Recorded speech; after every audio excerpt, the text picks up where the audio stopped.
동양 철학에서 가장 중요하면서도 어쩌면 가장 오해받는 개념을 꼽으라면 단연 도일 겁니다. 이 단어를 명확하게 정의하려고 할수록 오히려 더 멀어지는 느낌 혹시 받아보신 적 있나요? 사실 바로 그 어려움이야말로 도를 이해하는 가장 중요한 열쇠입니다. 오늘 그 본질적 의미를 한번 명확하게 파헤쳐 보겠습니다. 모든 이야기는 바로 이 한 문장에서 시작됩니다. 도덕경의 첫 구절이죠. 도가도 비상도. 직역하면 말로 할 수 있는 도는 영원한 도가 아니다라는 뜻입니다. 이건 그냥 멋진 말이 아니에요. 우리가 세상을 인식하는 방식 자체에 대한 아주 근본적인 질문을 던지는 거대한 역설인 셈이죠. 자, 그럼 말할 수 없는 진리라는 게 대체 뭘까요? 이건 어떤 신비주의적인 이야기가 아닙니다. 오히려 언어나 개념 같은 것들이 생겨나기 이전 세계가 존재했던 그 원초적인 상태를 한번 제대로 보라는 아주 철학적인 요구에 가깝습니다. 핵심은 바로 이겁니다. 우리 인간이 세상에 하늘, 땅, 나무 같은 이름을 붙이고 개념의 틀을 씌우기 훨씬 이전부터 세계는 이미 그 자체의 질서와 흐름을 가지고 완벽하게 작동하고 있었다는 거죠.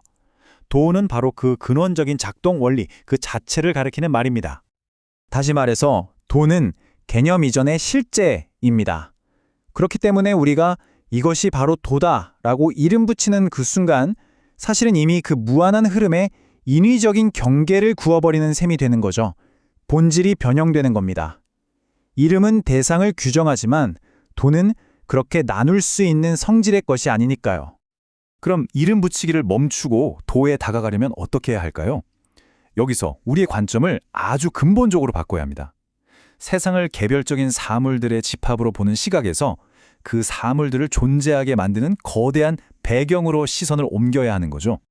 물론 여기서 당연한 질문이 나오죠. 아니, 이름도 못 붙이고 정의도 못하면 도대체 도라는 게 뭡니까? 이 질문에 답하는 가장 효과적인 방법은요, 우리가 아주 익숙한 서양 형이상학의 관점과 도가 철학이 세상을 얼마나 다르게 보는지 비교해보는 겁니다. 바로 이 지점에서 두 관점의 차이가 극명하게 드러납니다. 예를 들어 서양 철학은 눈앞의 컵을 보면서 이 컵의 본질은 무엇인가 라고 묻습니다. 대상에 집중하죠. 반면에 도가 철학은 한 발 뒤로 물러서서 애초에 무엇이 이 컵이라는 존재를 가능하게 만들었는가라고 묻습니다. 즉, 컵 자체가 아니라 그 컵이 존재하기 위한 공간, 재료, 물리법칙 같은 배경 조건을 주목하는 거예요. 그러니까 도는 우리가 측정하거나 분리할 수 있는 어떤 개별적인 물체가 아닙니다. 모든 물체를 가능하게 하는 바탕, 즉 배경 구조 그 자체라고 이해하시면 됩니다. 우리가 조작할 수 있는 대상이 아닌 거죠. 이 배경 구조라는 개념, 여전히 좀 추상적으로 들리실 수 있어요. 그래서 이번에는 현대 과학의 언어를 좀 빌려와서 몇 가지 은유를 통해 접근해 보려고 합니다. 아마 이렇게 하면 도의 개념이 훨씬 더 구체적으로 와 닿으실 겁니다. 양자장, 알고리즘적 흐름, 그리고 신경망의 초기 상태. 이 세 가지 전혀 다른 분야의 개념처럼 보이잖아요? 그런데 특정한 형태나 경계가 만들어지기 이전의 잠재적인 구조라는 아주 놀라운 공통점을 가지고 있습니다. 이게 바로 도의 개념을 이해하는 데 굉장히 강력한 힌트를 줍니다. 먼저 물리학의 양자장을 한번 생각해보죠. 이 장이라는 건 눈에 보이는 특정 입자가 아닙니다. 오히려 모든 입자들이 나타났다가 사라지는 근원적인 바탕, 그러니까 모든 가능성이 잠재된 하나의 거대한 시스템 같은 거죠. 도도 역시 이처럼 모든 존재가 생성되는 근원적인 배경이자 잠재력의 장으로 이해해 볼 수 있습니다. 두 번째는 알고리즘적 흐름입니다. 도는 컴퓨터가 출력하는 특정 결과값이 아니고요.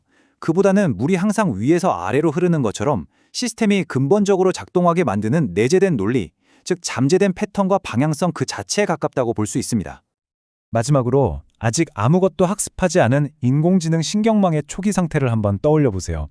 무한한 연결 가능성은 가졌지만 아직 고양이인지 강아지인지 어떤 특정 패턴으로도 분화되지 않은 순수한 잠재력의 성태. 이것이 바로 도가 가진 구분 이전의 구조라는 개념과 정확하게 연결됩니다. 자, 지금까지 도가 무엇인지 여러 은유를 통해 알아봤습니다. 그렇다면 이렇게 거대하고 추상적인 개념이 우리 한 사람 한 사람의 삶과 도대체 무슨 관련이 있을까요? 바로 이 지점에서부터 도의 철학은 아주 구체적이고 실존적인 의미를 갖기 시작합니다. 여기서 우리가 얻을 수 있는 가장 중요한 통찰은 바로 이것입니다. 우리가 세상을 인식하는 방식, 우리의 판단과 의도라는 것은요, 사실 이 거대한 도의 흐름 속에서 아주 작은 일부에 불과하다는 깨달음입니다. 이 문장은 우리가 그 사실을 똑바로 보게 만듭니다. 당신의 생각, 감정, 욕망, 계획은 도의 아주 작은 일부일 뿐이다. 이것은 일종의 철학적 겸손을 요구하는 거예요. 내가 세상의 중심이라고 생각했던 나의 세계가 사실은 훨씬 거대한 전체의 작은 파편에 불과하다는 사실을 인정하는 태도죠. 그런데 세상이 내 통제 범위를 넘어선다는 이 사실을 깨닫는 게 꼭 패배나 좌절은 아닙니다. 오히려 반대일 수 있어요.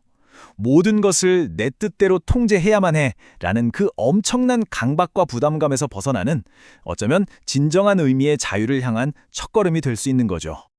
그렇다면 이 거대한 도의 흐름을 인정하고 그 안에서 우리는 어떤 실천적인 태도를 가질 수 있을까요? 이것이 바로 도를 향한 우리들의 첫걸음이 될 겁니다. 핵심은 정말 간단합니다. 도는 우리가 만들거나 통제하는 게 아니라는 거예요. 이미 완벽하게 흐르고 있습니다. 목표는 그저 그 자연스러운 흐름을 우리가 방해하지 않는 법을 배우는 겁니다. 그래서 도가적인 삶의 태도는 적극적인 통제가 아니라 섬세한 조화에 가깝습니다. 흐름을 섣불리 규정하고 바꾸려고 애쓰는 대신에요. 먼저 세심하게 관찰하고 개념 이전의 흐름을 있는 그대로 느껴보는 겁니다. 그리고 그 자연스러운 질서에 합류해서 따르는 거죠. 그리고 때로는 인위적인 개입을 멈추고 그냥 아무것도 하지 않는 것, 그것이야말로 가장 현명한 대응일 수 있습니다.